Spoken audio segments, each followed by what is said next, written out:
90.3 WHPC now presents Law You Should Know. The law affects every aspect of our lives, our home, our jobs, and our recreational activities. Now, learn about the law and how to protect yourself against the loss of your liberty or property, and learn how to stand up for your rights and seek compensation when you have been wronged. Your host for Law You Should Know is attorney Kenneth J. Landau, a past dean of the Nassau Academy of Law, and frequently lectures to lawyers on ethics and avoiding problems with clients, and to the public on how to choose and use lawyers. This is Law You Should Know on the voice of Nassau Community College, 90.3 WHPC. Hi, this is Ken Landau, and welcome to Law You Should Know. Our special guest today is Mary Abbajay, and she is the head of the Careerstone Group, a management consulting firm, and she's also the author of Managing Up, and she's going to give us the latest ideas as we hope to emerge from COVID for lawyers, law firm employees, clients, and other people in the business world. Mary, welcome back to Law You Should Know. Well, Ken, thank you. And it's so nice to see your face. That's one great thing about the pandemic is I can actually see you on a Zoom and see your face. So it's really great to be here. Thanks for having me. And for this show, I'm glad to be back in the studio after a long absence. But what is this going to mean for your clients as we attempt to emerge from COVID? And with there's still some uncertainty in the air, what are you hearing and what kind of guidance are you providing? So a couple of things kind of overarching. One is that the sort of hybrid workplace, if you will, the flexible workplace is here to stay.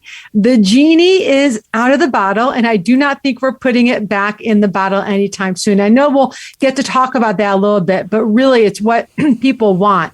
And clients are going to want a little bit of flexibility. So my big keyword for as we're thinking about coming out of this pandemic, as we're starting to return to what is being called the new normal, is flexibility, flexibility, flexibility. Everybody, both on the client side and the internal side, professional services, law firms, everybody has to rethink what the world of work is going to look like for them, for their talent that they want to retain, and for their clients, customers, and stakeholders. So it's going to be actually, I think, very exciting, and it's going to be a little nerve-wracking too. For the people controlling it, let's say the leaders of a law firm, is the operative a word flexibility, and to also take the temperature of people and situations as they emerge? Yeah, absolutely. So flexibility is going to be key. What I really want to counsel, and with the law firms I'm working with, we're really talking about this, is you need to take a step back and you need to really do some good reflection on what it is that you want to create in your workplace, right? What kind of a workplace and workforce do you need? So in terms of the hybrid work, the remote work, the in-the-office work, leaders of law firms, and quite frankly, any professional services or any business has to really take stock on what is going to work the best for my people, what is going to work the best for my clients. And that means actually, it means a couple of things. One, it means getting really granular about where work can be done. It also means getting really granular about why you want people in the office if you do, and what you're going to do with that time. It also requires you thinking about your culture. One of the things that we hear about a lot, especially in law firms, is that the apprenticeship culture, right? That we want to be together for knowledge sharing, for collaboration, for camaraderie, for networking, for mentoring. And those things are very important. You can still have those in hybrid, but it means you have to be a little more thoughtful about how and when you are bringing people together in the office. So my first thing is to take stock of reflecting what it is that you really want to create. What do your people need? What do your clients need? What can and can't be done virtually? And then start really thinking about what's important for your office, what's important for your culture. In terms of workspace, should law firm administrators, assuming their lease allows them to, and planning their future needs, try to downsize? At the same time, do people want private offices or barriers or greater distances between desks in the office? Yeah, that is a really, really good question. And so I think in order to learn that, to determine that, and I think that's a question that every law firm or every professional services firm, every business should really be taking into account. How much of a footprint do I really need? In order to do that, you also need to know what it is, how your talent wants to work. How do your lawyers, your paralegals, how often do they want to come into the office? Do they all want their own office, or are you going to have dedicated space, or are you going to do what's called hoteling? So, and where are you going to bring clients when they come into your office? So is something that all law firms need to take stock of, is what kind of a footprint that we want. I was working with a couple of firms prior to the pandemic who were really trying to push more of a flexible workplace. They were in California and they had multiple offices. And they were like, we don't need all this office space. Nobody really comes to it anymore. Half of our team wants to work from home because of the commute. And so I remember the managing partner was trying to reduce the footprint and was getting all this resistance on it until COVID hit. Then he was able to reduce his footprint. So it is something that people need to be thinking about.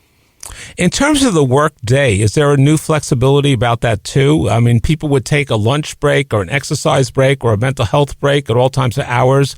They might have been doing work in the middle of the night because it worked for their schedule or their client's schedule. So is there a new normal in terms of when work needs to be done as opposed to 9 to 5 or 9 to 7 or whatever the hours were? Yeah. And so this is going to be very dependent on your role in the organization, right? So if you are, for example, if you're a legal secretary, right, you need to be working when your lawyers are working, right? If they're going to be turning to you to ask you for help and supporting them. So if you're in a support staff situation, you're going to have to really adopt the work habits of the people to whom you are supporting. Lawyers who are working better at night, who are like what we call the owls, those who come alive, there's a lot of flexibility now in when you can work. And this is also a couple of problems happen here. One is that some people now, and we've seen this in COVID, they're overworking, right? They are working from 6 a.m. to 10 o'clock at night. And so for those workaholics out there, it's going to enable you to work as much as your little heart's desire, but you got to watch out for burnout. So when we are going into this more flexible workday, this is one of the conversations that practice areas, teams and groups, organizations really need to have a conversation about. There should always be overlapping times. And so, for example, let's say I am in the litigation department. I need to make sure that there are a couple hours every day if I'm going to give people flexibility. But there needs to be a couple hours every day where everybody is available, because you're not going to get, without that, you're not going to get that consistent collaboration and communication. So this is something that organizations have to think about. And if it's important for them to have a 9 to 5 or 12 to 4 or whatever, they need to make that clear with their people. Allow the flexibility, but also be clear on the areas that you really need people to be available. And you mentioned about people coming to the office at different times.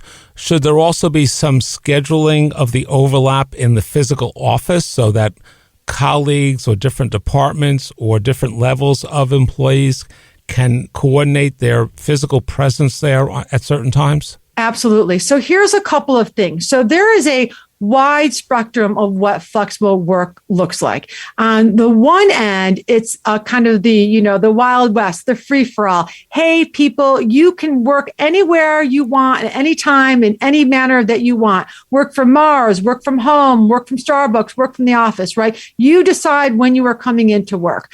To the other extreme where it's, either everybody's back in the pool or everybody gets to work from home on Fridays, right? And so along that spectrum, you're going to have a lot of choices. So one thing that I recommend law firms or organizations do is they get really clear about their policy. What does this flexible workplace look like? Is it you can work any 2 days a week from home? Or is it going to be, you can work from home on Fridays or 3 times a month? So the organization itself, the law firm, if you will, needs to set the general policy. And then each and every department, every team, every manager needs to then get granular about what that will look like for them. And so, for example, to your question about when are we all going to be in the office, that is something that we need to discuss as a group. What are your expectations? Because yes, there should be time where everybody is in the office. I hate to use the word dictate, but be really clear about your expectations. Articulate those.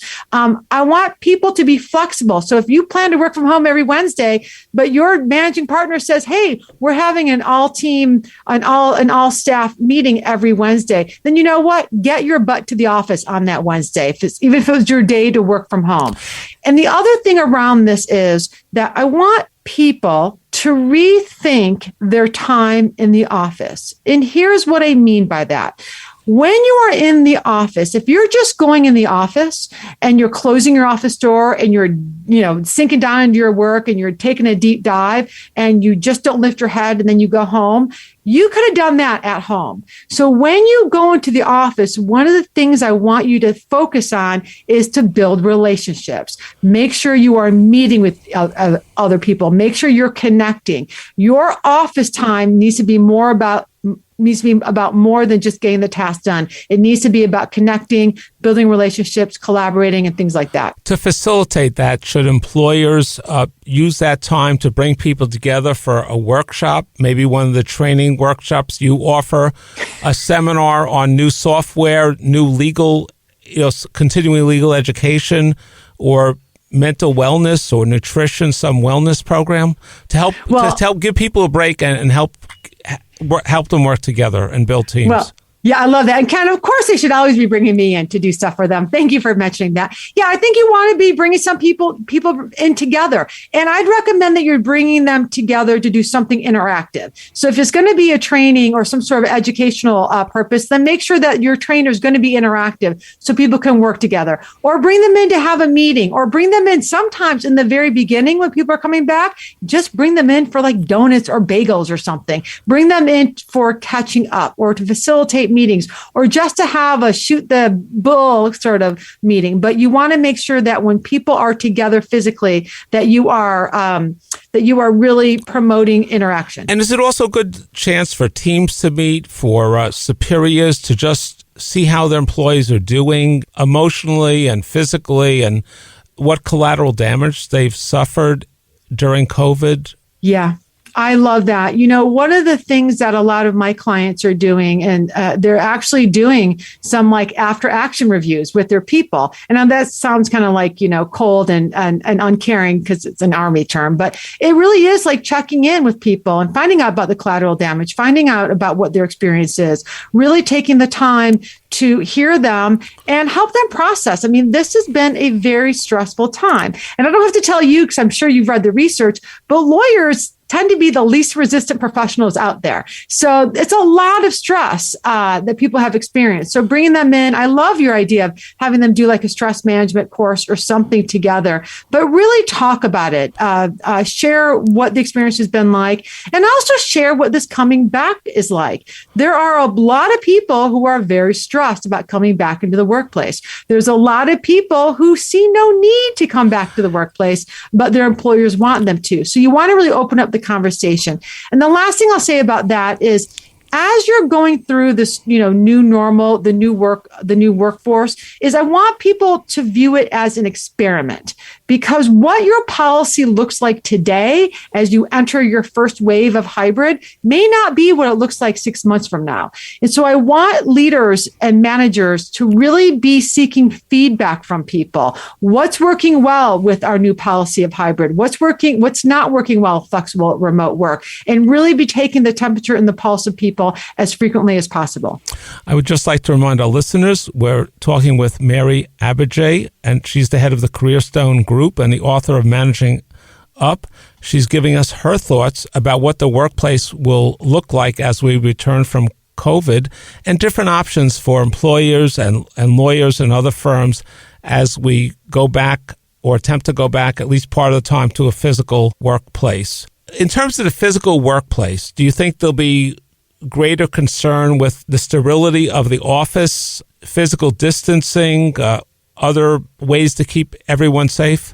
I think so. And I think, one of the best things employers can do right now is to before they bring them back in, is to survey people, find out what their concerns are, find out, what are they worried about? And really, it's always better to go a little more safer than sorry, and really explain to your people, what your safety protocols are going to be. Are you going to, and what the rules are also, like, are you going to be masked indoors if you're in a meeting? Are you what's the rules for using the kitchen? Really get clear about what you were doing. How are you cleaning? What does that look like? So talk about that, but also find out also what people are afraid of. You may find out they're more afraid than you think, or they're less afraid than you think. But being really clear and articulating and expressing what the protocols are going to be can be very helpful. I think a lot of this also depends on where you are in the country. I was just in Providence, Rhode Island, and Rhode Island is something like, I don't know, that my Uber driver said it was 88% vaccinated. So different pockets of places are going to have a different comfort level and a different comfort zone.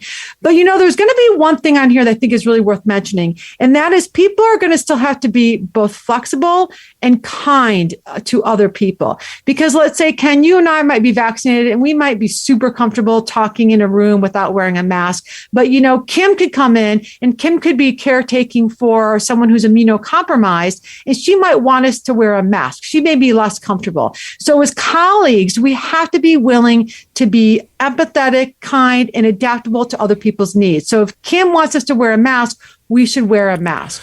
One thing I would caution about is this. So one of my clients is a national property management firm, and they are creating their COVID policies for all their offices.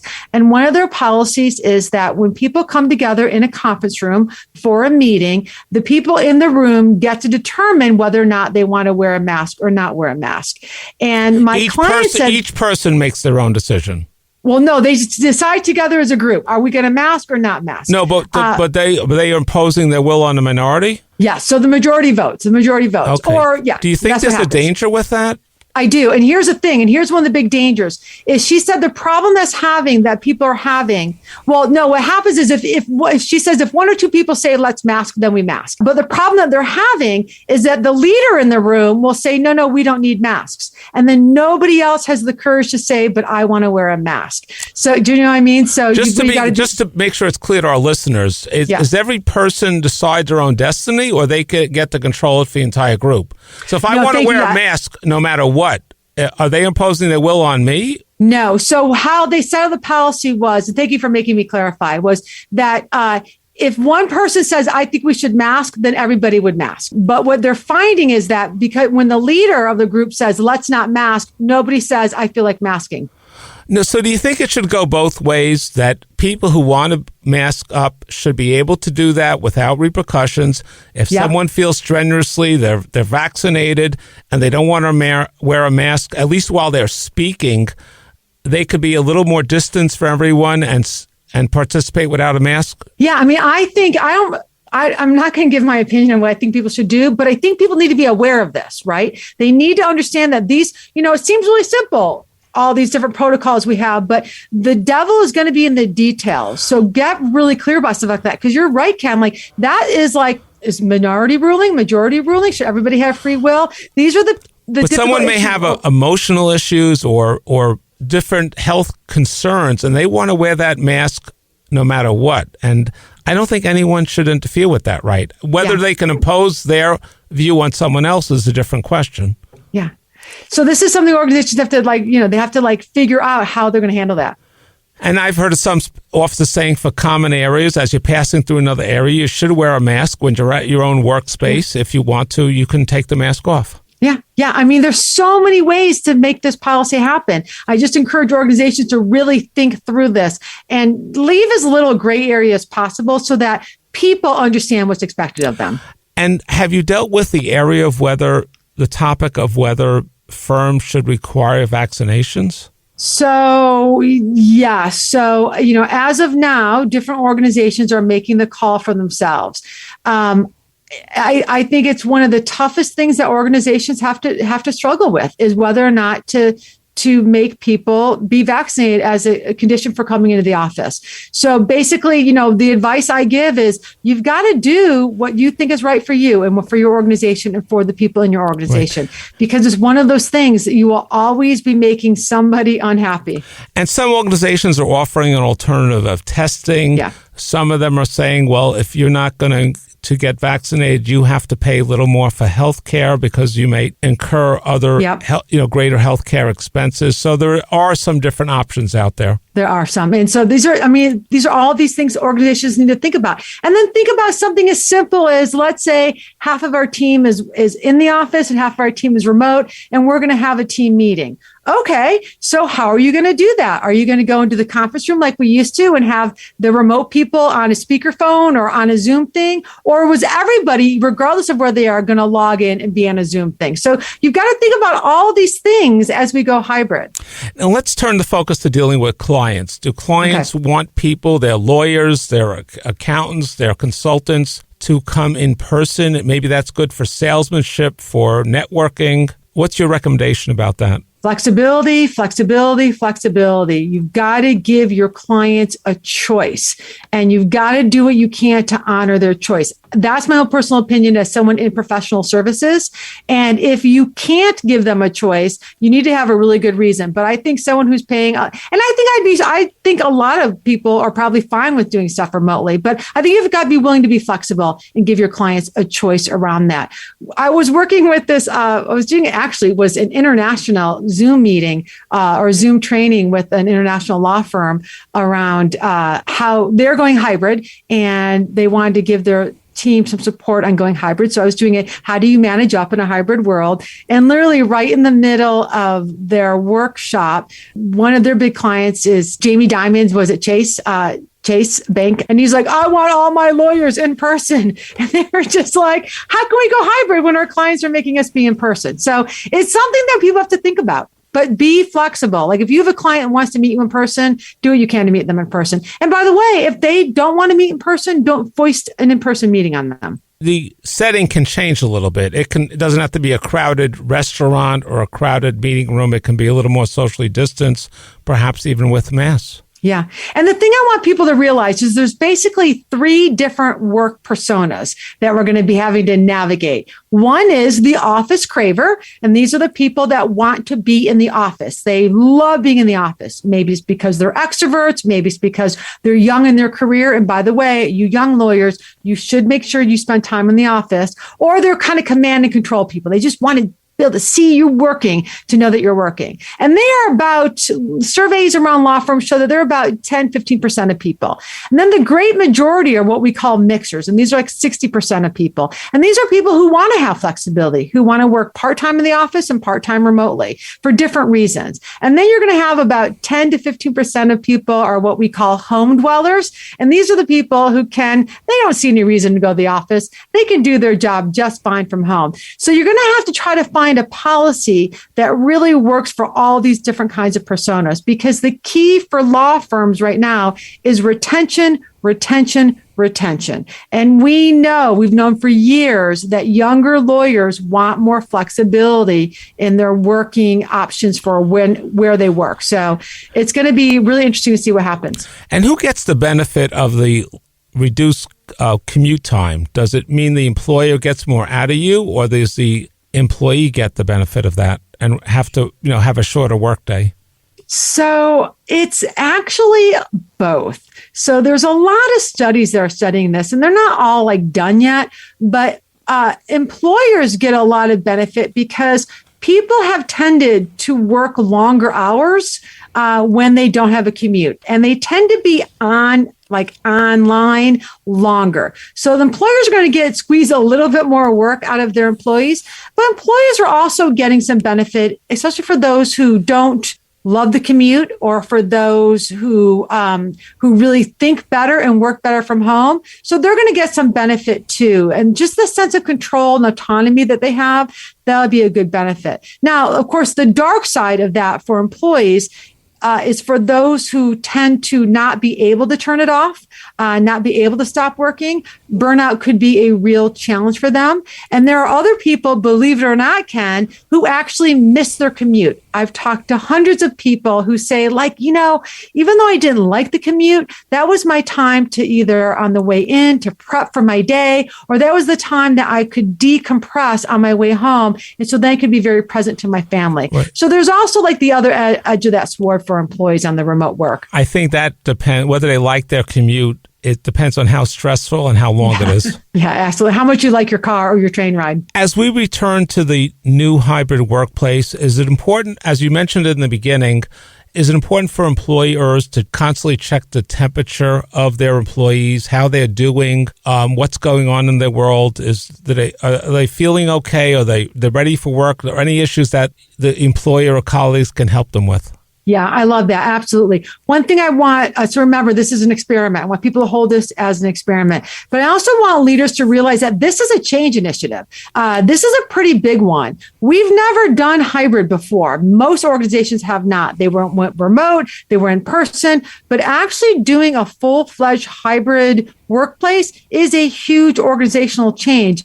And there's not a lot of models out there to actually draw from. So like any change initiative, creating a feedback loop is essential for success, which means exactly what you said. You want to constantly be checking in with your people. How is this working? How are you feeling? What could we do more of? What could we do less of? What's not working? And it's not that you're going to be constantly changing based on what everybody says, but you want to keep that feedback loop going. You want that conversation. You want to be able to adjust. With any change, you are going to have unintended consequences.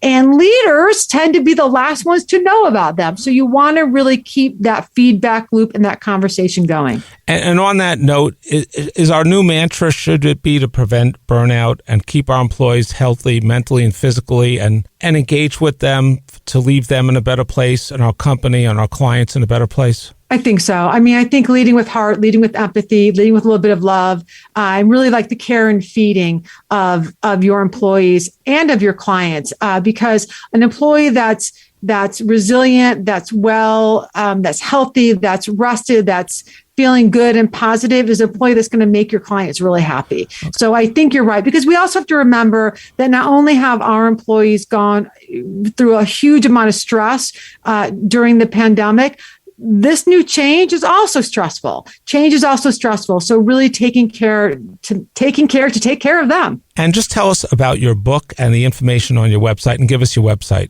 Great. So my book is Managing Up, How to Move Up When at Work and Succeed with Any Type of Boss. And I speak regularly to law firms about that, because we all know lawyers didn't necessarily go to law school to learn how to be managers. So it's really about how you build productive and positive relationships in the workplace so that you can succeed, your boss can succeed, and the organization. My website is Careerstonegroup.com. You can find me on LinkedIn, Mary Abbajay. And I actually have a course on LinkedIn you can take. And I have a new podcast, and it's called Cubicle Confidential, and it's an advice podcast. So we give weekly advice for the working stiffs out there. And what other information is available on your website, especially the free information? Oh, so we have lots of blog posts.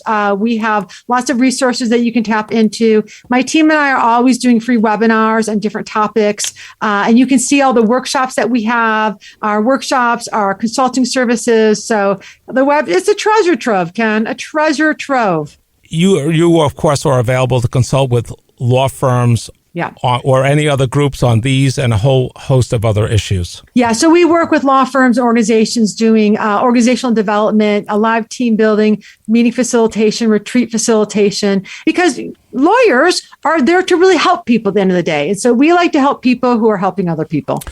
I'd like to thank Mary Abbajay, the consultant and speaker and podcaster, for being our guest on Law You Should Know. If you missed any part of this program or you want to tell someone else about it, the podcast is available at nccradio.org. And please join us next week at this same time on 90.3 WHPC for another program on Law You Should Know.